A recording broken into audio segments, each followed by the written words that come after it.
Hello beautiful people, how's it going? I'm back with another video, and today we're going to be discussing the Blood Pact in Fantastic Beasts: The Secrets of Dumbledore. Leading off from the events of the Crimes of Grindelwald, we find out that Dumbledore and Grindelwald created this pact when they were younger in which they can never fight one another as long as the pact exists and as long as one of them is wearing it. Now, disclaimer, one of them has to be wearing it at all times. In The Secrets of Dumbledore, we find out right at the beginning that Grindelwald was actually the person who kept the blood pact in the beginning, and then he handed it off to Dumbledore when Dumbledore eventually left him.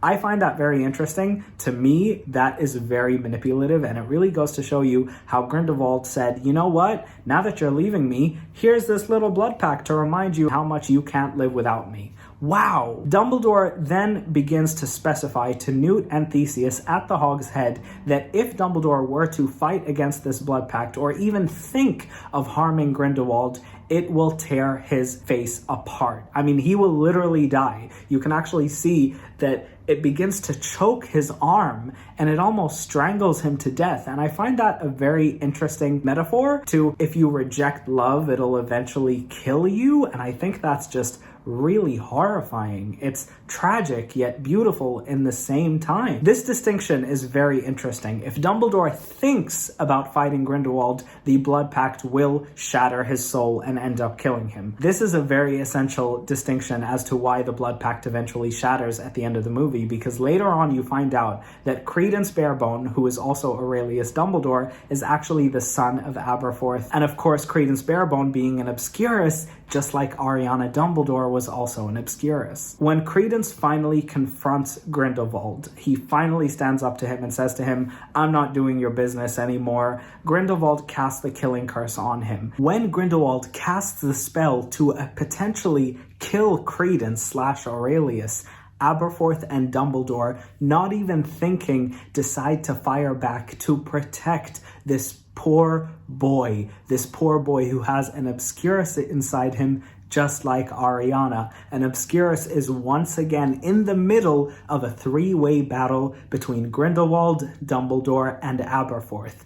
This time, instead of casting spells to harm one another, they are casting spells to protect Credence. This act of love, opposing the love that was manipulative, that was the reason the blood pact was created between Dumbledore and Grindelwald, is the true form of love that does the exact opposite. It shatters the blood pact because it erases the kind of vile form of love that it was created from.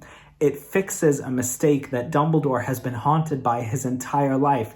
Him going off with Grindelwald, which eventually led to the death of his sister. He now did the exact same thing that he did before, but this time to protect instead of to harm. He specifically says, call it fate or whatever you want. He cast a spell to harm, I cast a spell to protect. He wasn't thinking of harming Grindelwald, he was thinking of protecting this other person. His nephew, the Obscurus, Credence Aurelius Dumbledore.